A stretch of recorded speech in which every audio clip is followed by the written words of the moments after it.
Numéro 59, page 98. Donc là encore, des inéquations à résoudre. Il faut que l'on en résolve beaucoup pour que vous ayez une certaine habileté. Donc le petit a, c'est une inéquation quotient moins 4x moins 1 sur moins x plus 1 supérieur ou égal à 0. Il y a un dénominateur avec du x, réflexe, on fait attention aux valeurs interdites. Moins x plus 1 s'annule lorsque moins x est égal à moins 1, c'est-à-dire x égale 1. Voilà notre valeur interdite. On va la placer dans notre tableau et on va faire attention à bien mettre une double barre pour le quotient 1. Ensuite, on cherche quand est-ce que le numérateur s'annule. Donc, il s'annule lorsque moins 4x égale 1, c'est-à-dire lorsque x égale moins 1 quart. On place moins 1 quart dans la ligne des x.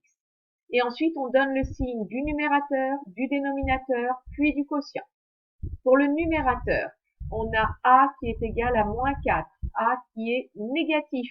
Donc, on a une fonction affine décroissante qui est d'abord positive puis négative. Elle est positive avant de passer 0, puis elle est négative. Donc, le 0, c'est parce que moins 4x moins 1 s'annule en moins 1 quart. Moins x plus 1 s'annule en 1. A ici est égal à moins 1, A est négatif, à nouveau c'est positif avant de passer 0, puis négatif après. Donc, positif avant de passer 0, puis négatif après. Règle des signes, plus par plus, moins par, ou plus sur plus, moins sur plus, moins sur moins, plus.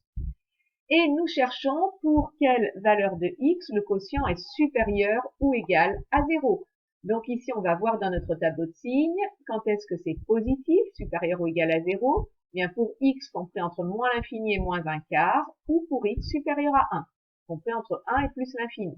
Donc l'ensemble des solutions, c'est l'intervalle moins l'infini moins un quart. On ferme puisque c'était supérieur ou égal à 0, union 1 plus l'infini, et on ouvre en 1 parce que ici, on a une valeur interdite. Passons maintenant au petit b. Donc, dans le petit b, on vous demande de résoudre l'inéquation x-1, sur moins 6x plus 1 supérieur ou égal à 0. Allez, on a un dénominateur, on pense à la valeur interdite. Moins 6x plus 1 est nul.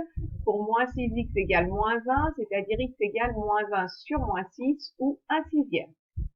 Ensuite, x moins 1 s'annule lorsque x égale 1. Donc, on va placer 1 et 1 sixième dans la ligne des x. Donc, moins l'infini, le plus petit 1 sixième, 1 et plus l'infini. Et ensuite, on va donner le signe du numérateur, du dénominateur et du quotient. A égale 1, A est positif. Donc, on a une fonction affine croissante, donc négative, elle passe par 0, puis positive. Négative jusqu'à ce qu'on passe par 0, puis positive. X moins 1 s'annule en 1. Moins 6x plus 1 s'annule en 1 sixième. Attention, c'est notre valeur interdite, donc on met bien la double barre. Et le quotient s'annule lorsque le numérateur s'annule, donc en 1. Pour la deuxième ligne ici, A est égal à moins 6, A est négatif. On a donc une fonction affine décroissante, donc positive, elle passe par 0, puis négative. Positive, je rencontre 0, puis négative. Et grâce à la règle des signes, eh bien, on construit notre dernière ligne, x moins 1 sur moins 6x plus 1, qui est négatif lorsque x est compris entre moins l'infini et 1 sixième, moins sur moins plus positif, et plus sur moins, moins. Nous cherchions à résoudre pour quelle valeur de x le quotient est supérieur ou égal à 0, c'est-à-dire positif. On cherche positif, et c'est entre 1 sixième et 1. Donc l'ensemble des solutions, c'est l'intervalle 1 sixième 1. On ferme en 1 parce qu'on voulait bien que ce soit égal à 0, et on ouvre en 1 sixième parce que c'est la valeur interdite.